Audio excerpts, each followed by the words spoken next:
So, hi! So, maniud to taninyo o kuan. Happy ng araw ng kurkong. Okay? So, giyatdan rami ni Papa o ano kay araw sa mo ang diri sa puro. Yan ay handa-handa gamay. Then, tanan mga kasakupan ay libreng paniudto niya si Papa. Nagtabang man siya og kanang tumulong si Papa doon na mag-prepare ng mga ulam, nagluto-luto. So, hindi na kayo pumunta doon, mamaya na kayo pupunta. So, kasama ko si Mama, yung maganda kong Mama, na mabait at masipag ama. Pwede. So, ito yung dala ni Papa.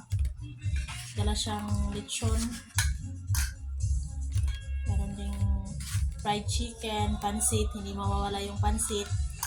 Kung naririnig nyo yung sounds, ngayon is, yun yung sa malapit lang kasi dito yung purok namin, so rinig na rinig yung yung sounds.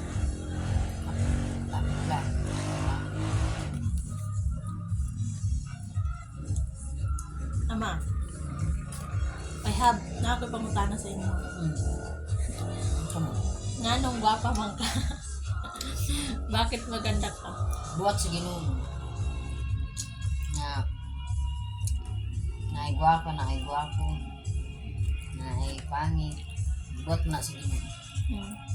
Tanong ko, paano mo nalagpasan yung buhay na mahirap nung Salamat ko sa Ginoo. Kasakit sa kalipay.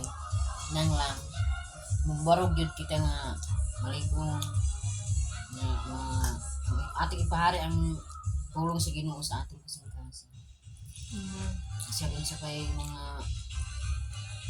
pagsulay. si Mama kasi is bata pa siya, is nag-asawa na. Ilang taon ka na, Ma? 18 siguro. 18 years old si Mama, is nag-asawa na. Tapos 19 years old, nabuntis siya. So, murang edad pa yan siya na nabuntis siya, at saka yung tirahan namin is nasa bundok. Masyadong malayo sa palengke, malayo sa city, malayo sa tubig. At saka parang bukid na masyado. Tapos si Mama nung nabuntis siya, tapos malayo yung tubig namin. So, ang ginagawa niya, saan mo nilalagay si ate? Ano pagbutan si ate? Sa bukog. Nilalagay niya sa bukag, tapos nilalagay dito sa ulo yung, patawag dun sa amin is doon, yung basket. Tapos isasalay mo dito sa ulo mo, tapos dun yung bata, tapos magdadala ka ng Galon. magdala siya ng galon. Bibit-bit ng galon, o di kaya, tapos kung may labahin pa, ilalagay dito sa kilid. May lakanan. May galon. So, pila ka tuig mong pigtation, pila ka tuig mong pigkuan na pila ka tuig mong kuan. Kaya tuluman si kuan. Sikan kan ati hangtod sa kapatid kong Kuya Raymond. Kaya ako tara may dado. Walang yan. Nabuntis lang rin, hindi sa... Tatlo kong kapatid na mga kuya ko, ay apat. Ganun yung buhay ni Mama. Masyadong malayo yung tubig. Sobrang hirap ng buhay. Kaya ito, bonus na lang ito ni God na ngayon, kahit papaano, nakakain naman kami ng masasarap. Kahit papaano. Tulog. Nakasing antisan dito sa bukid. Dati kasi, yung pagkain namin, umaga, bisol, tanghali, saging, Gulay nga kaman sigatan. pagka gabi, kung merong mais na isang baso, nilulugaw ni Mama para lahat kami makakain. So, ganun kahirap. Pero, dahil si Mama ko is matapang at may pananalig sa Panginoon, kaya hindi siya sumuko. Ano yung pinagdalasal mo, Ma? Sa Panginoon? Ano yung ampo mo sa Ginoo? Latas na ako ang tanan.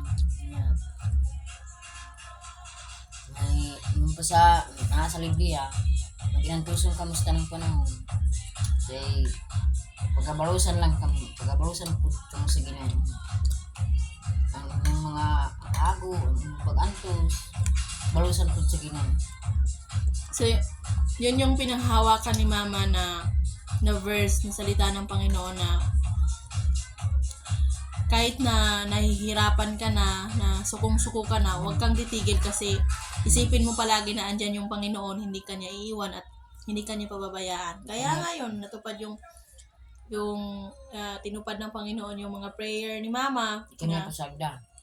hindi siya pababayaan at proteksyonan siya palagi ng Panginoon. Pero hindi ka mag-ampo, ngayon sa gusto ni mga maabot sa imuha, ibagon ka niya. Dili ka mo ampo, oray, kwan. Sa Ginoo, wala man ka mo sampit sa kuha. Walang ako. So, kailangan daw tayong, sabi ni Mama, kailangan lang tayong manalangin sa Panginoon. Kailangan lang natin tumawag sa Panginoon or lumapit sa Panginoon para malaman niya kung ano yung hinaing natin.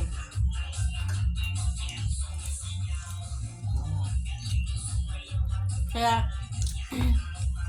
ang hirap maging magulang. Mahirap maging nanay. Tapos, lahat, lalo na sa kanya dati, malayo yung tubig.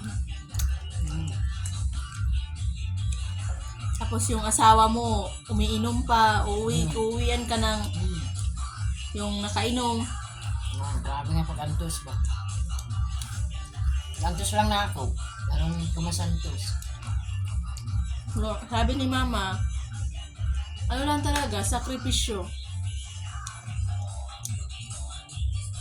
Kailangan Sakripisyo at pananalig sa Panginoon. Kasi kung si Mama, wala pa siyang pananalig sa Panginoon, wala siyang hindi siya tumatawag sa Panginoon, hindi ko alam kung kasama ko ba siya ngayon kakain. Hindi. Bila naman ako kung ilang amahan kay sige no. Antos lang ako. Sa akong pag-antos, basta na tungad to, sa unahan, nanay kalipay ko. Ang tinood ko. So, hindi tayo masyado magkarinigan kasi araw nga sa amin dito ngayon, medyo malakas yung sounds nila. So, hanggang sa susunod ulit, marami pa tayong pag-uusapan kasi Dagan pa. kung paano natin makasama palagi yung Panginoon sa ating buhay. So maraming salamat sa inyo sa pagsuporta, panunood ng aming mga worship song kasama si Mama at akong pamilya. Maraming salamat. Ikalulugod namin yung mga comments niyo na napapasa namin at saka isasali namin sa mga prayers namin na sana gabayan kayo palagi ng Panginoon. Sana kung may mga pagsubok man na darating sa buhay niyo, huwag lang kayong mawala ng pag-asa dahil ang Panginoon ay laging nandyan para sa atin. Kailangan na natin ng tumawag sa Kanya. So maraming salamat at kain muna kami at tuloy yung usapan namin. Tapos sana kayo din, mag-ingat kayo palagi at Salamat. lagi niyong isama si God sa inyong buhay kahit saan man kayo magpunta. Have a blessed day sa ating lahat. Salamat.